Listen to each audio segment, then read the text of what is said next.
Hi everybody, Nick Espinosa, your Chief Security Fanatic here, and today we are actually talking about your internet service provider here in the United States because they're apparently selling your netflow data and you have no idea this is happening, so obviously it's happening without your consent.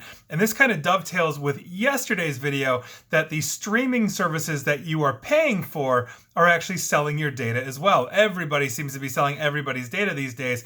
This is coming from Tech Dirt, and here's what's going on. Now, if you recall, back around 2007 or so here in the US, there was a bit of an issue when broadband ISPs were found to be selling your clickstream data, basically what sites you visit, how long you were there, and they were doing that to any buyer and then basically denying that they were even doing that.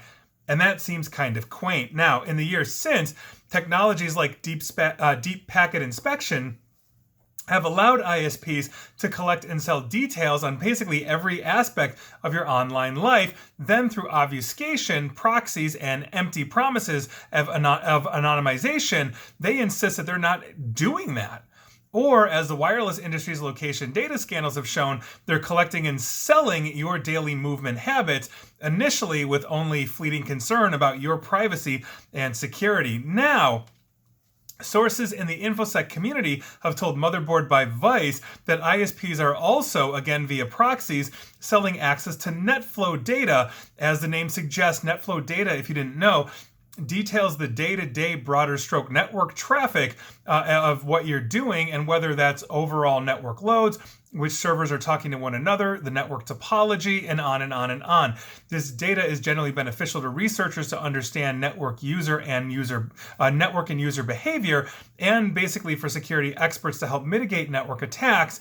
But it's also valuable, and increasingly it's being offloaded to businesses who are then turning around and selling it. Now, one source familiar with this entire data selling talked to Motherboard by Vice, and Motherboard granted multiple sources anonymity to speak to them, but one of them was rather blunt. Quote, "I'm concerned that netflow data is being offered for commercial purposes is a path to a dark effing place."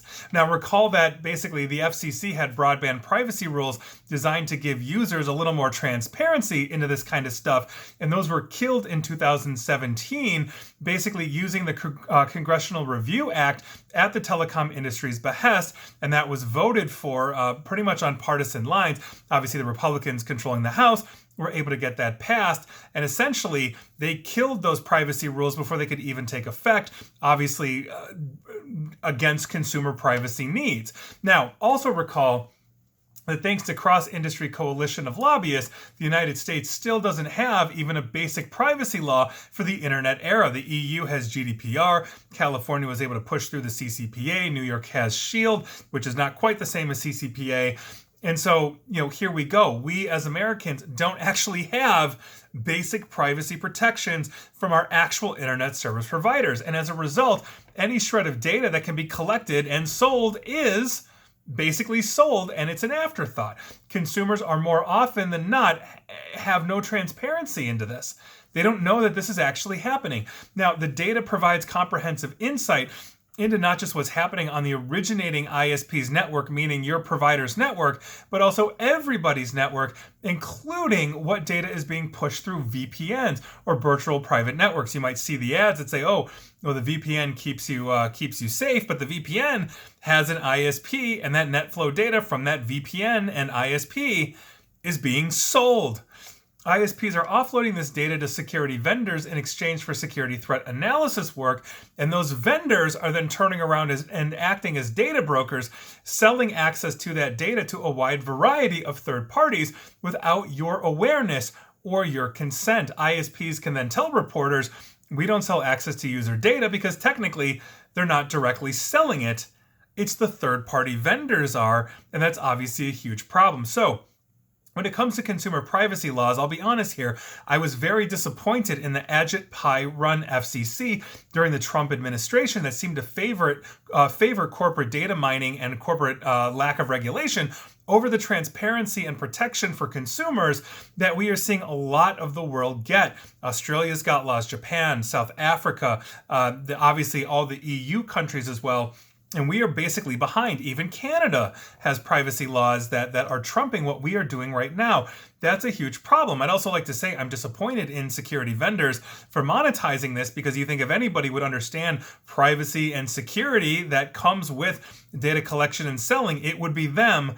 So I am very disappointed in my own industry. Again, not going to pull punches here. So what we need is a universal GDPR. What the California has with the CCPA is great for California, which is the most populous state in the United States. But what about the other 49 states? We have a hodgepodge of different standards, and we have a lot of lobbyists, an army of lobbyists going against that, because it kills basically the business models for the Facebooks and the Googles of the world that thrive on selling your data in every which way they can to make money. Now, the ISPs, on top of you actually paying your ISP month to month for your internet connection, is now selling essentially this data, or rather they're turning it around and through a proxy getting it to the data brokers of the world that are going to use that potentially against you, or to advertise to you, or whatever it is. This is a huge problem. This is pervasive. Yesterday, I literally talked about streaming services like Netflix and Hulu, and gadgets like the Amazon Fire TV and the Roku doing a lot of these things, but it goes way deeper than that. We have no laws that regulate this here in the United States, and so we are, even when we pay, perpetually the product, and that has to stop. And so that is your news of the day.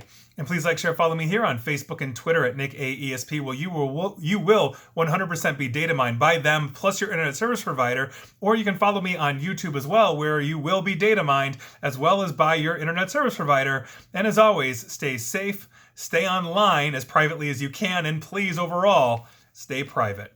Thanks, everyone.